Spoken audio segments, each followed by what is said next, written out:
Beneath the surface of our world lies a realm of unimaginable power, a churning, seething engine that has shaped continents, created oceans, and, on rare occasions, has threatened all life on Earth. For all our technological progress and mastery over nature, there is one force we remain forever at the mercy of: the restless, molten heart of the planet we call home. Earth is far from a tranquil sphere of rock. Its core, a dense ball of iron and nickel, burns at temperatures rivaling the surface of the sun.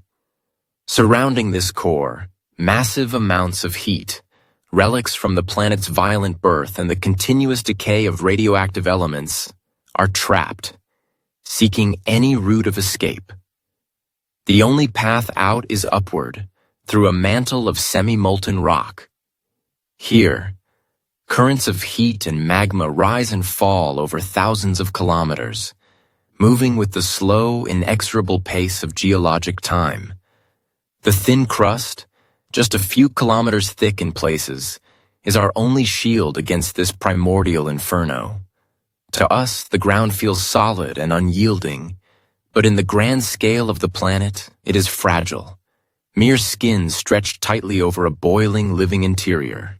Occasionally, this fiery energy bursts forth in catastrophic events that can reshape the land, blot out the sun, and dramatically alter the course of life itself.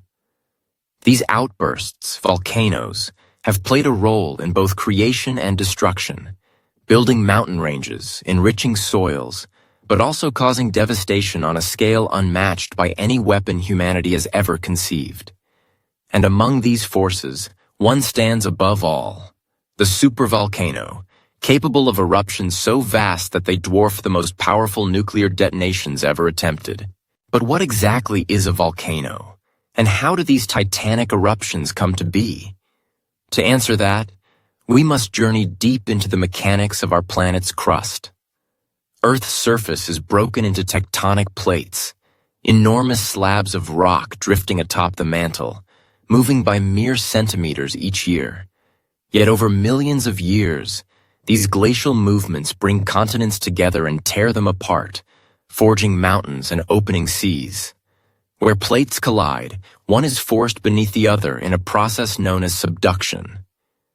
The descending plate plunges into the searing mantle, carrying with it water and minerals that lower the melting point of rock, creating pockets of magma. This molten rock, lighter than the solid stone above, rises through the crust, sometimes breaking through in a volcanic eruption. Volcanoes also form far from plate boundaries, born from mysterious upwellings called mantle plumes. These columns of superheated rock rise from deep within the planet, puncturing the crust and forming volcanic islands in the open ocean.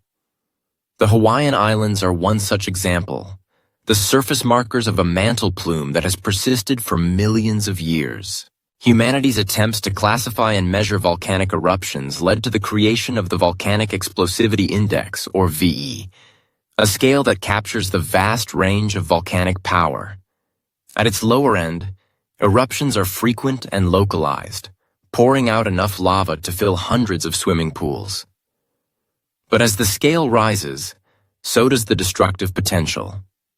At VEI 5 and above, eruptions become truly cataclysmic, hurling cubic kilometers of ash and rock into the sky, altering weather patterns and changing the face of the land. The 1883 eruption of Krakatoa, for instance, was so violent that it was heard thousands of kilometers away and plunged the world into a temporary chill, painting sunsets in bloody hues for years. Yet even Krakatoa pales in comparison to the rare super-eruptions that rank at VEI 7 and 8. These are the domain of supervolcanoes, gigantic magma chambers that lurk beneath the surface for hundreds of thousands of years, accumulating pressure and mass until the crust above can no longer contain them.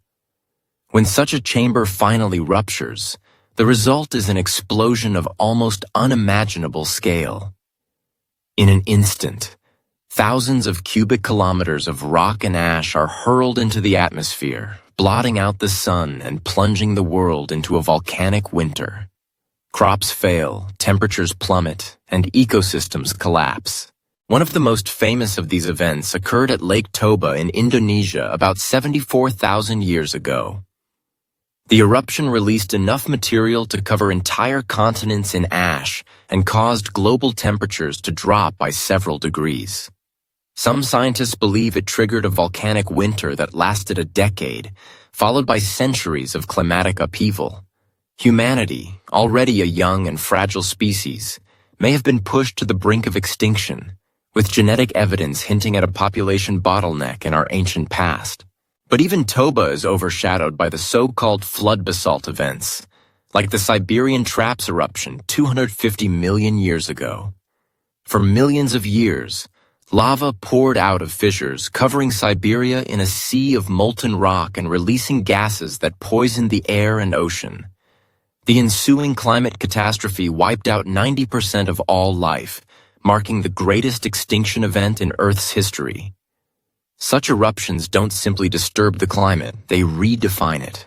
Given such staggering power, should we fear the supervolcanoes that still slumber beneath our feet? The answer, surprisingly, is no, at least not as an imminent existential threat.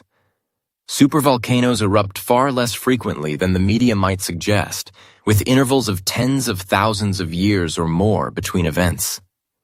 The famous caldera beneath Yellowstone National Park is closely monitored, and while minor eruptions remain possible, the odds of a true super-eruption in our lifetimes are exceedingly small. Instead, it is the smaller, more frequent eruptions that pose a greater risk to modern civilization. Ash clouds can ground airplanes, disrupt communications, and devastate agriculture over vast regions. Our best defense lies in vigilant monitoring, tracking the subtle signs of unrest, such as ground swelling or changes in gas emissions, to provide early warning and save lives. Looking forward, the challenge is not merely to predict or survive these eruptions, but to harness the tremendous energy beneath our feet. Advances in geothermal technology may one day allow us to tap into the vast reservoirs of heat that power volcanoes, turning a source of destruction into one of hope and sustainability. Throughout our history, humanity has faced and overcome disasters, both natural and self-inflicted. We have adapted, rebuilt, and used each trial as a springboard for innovation. The supervolcanoes of Earth are reminders of our planet's raw power, but also of our own resilience and ingenuity.